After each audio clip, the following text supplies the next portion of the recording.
অবশেষে যেইভাবে পারেন বারবার আবেদনের পরে ভারতের প্রধানমন্ত্রী নরেন্দ্র মোদীর সাথে বৈঠক করতে পেরেছেন বাংলাদেশের অন্তর্বর্তী সরকার প্রধান উপদেষ্টা ডক্টর মোহাম্মদ ইউনূস।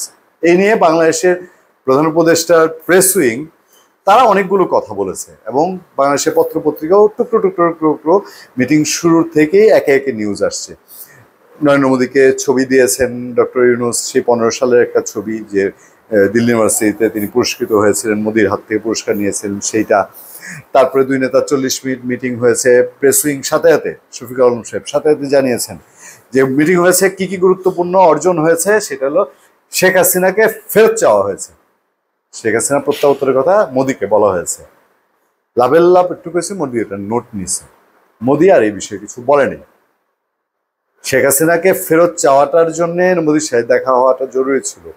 পলিটিক্সের কোন জায়গাটায় যাব, মোদীও কেন এই মিটিংয়ে বসেছেন, ডক্টর ইউনূসের কেন প্রয়োজন ছিল শেখ হাসিনা ইস্যুটাকে আনিয়ে বাংলাদেশে এখন হাইলাইটলি জানানো ভারতের সাথে এত সমস্যা রেখে যে শেখ হাসিনাকে ফেরত চাওয়া হয়েছে, ঠিক আছে তাদের দরকার।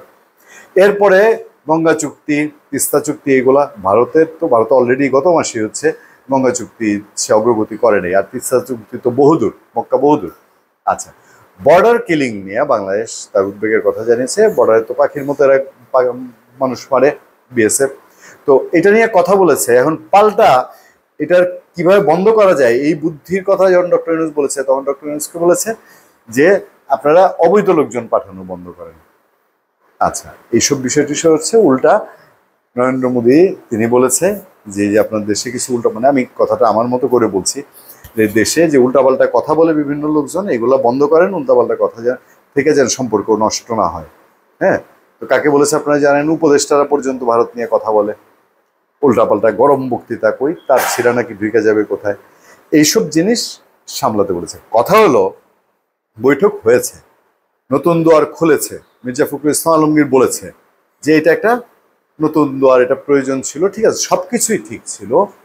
কিন্তু ভারত এবং বাংলাদেশের মধ্যে এই যে অমীমাংসিত এত সমস্যা, নির্বাচিত সরকারগুলো এত বছর চেষ্টা করছে, আর অনির্বাচিত একটা সরকার এই কয়েক মাসে, নরেন্দ্র মোদী কেউ নাকি ডক্টর ইউনূস বলেছেন যে ডিসেম্বরে না আগামী জুনে নির্বাচন, তো এটা এর মধ্যে কি সমাধান হবে যে এইটাকে হাইলাইটেড করে মরিয়া হয়ে গিয়ে নরেন্দ্র মোদীর সঙ্গে বসতে হয়েছে। দেখেন বিষয়টা। এবার আসেন, শেখ হাসিনাকে ফেরত চাই, এটা প্রায়োরিটি বেস ডক্টর ইউনূস বলেছেন। দুইটা কারণ হতে পারে। একটা হলো যে এই সরকারের একটা বড় ইস্যু, পলিটিক্যাল ইস্যু, জিয়ে রাখা ইস্যু, যেটা তাদের জিয়ে রাখতে হবে, এটা হলো শেখ হাসিনাকে ফেরত চাই।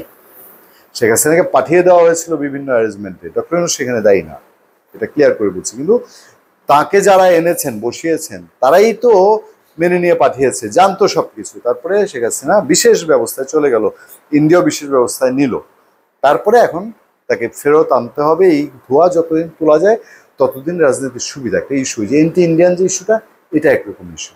আচ্ছা, এটা বারবার যখন বলা হচ্ছে, বাংলাদেশ যখন বারবার রিকোয়েস্ট করছে যে একটা মিটিং করতে চাই, তখন নরেন্দ্র মোদী বারবার ফেরানোর পরে ইন্টারন্যাশনাল মহলে এসে কথার মুখে পড়তো না, সামনে যদি পরিস্থিতি আরো ঘোলা হয়।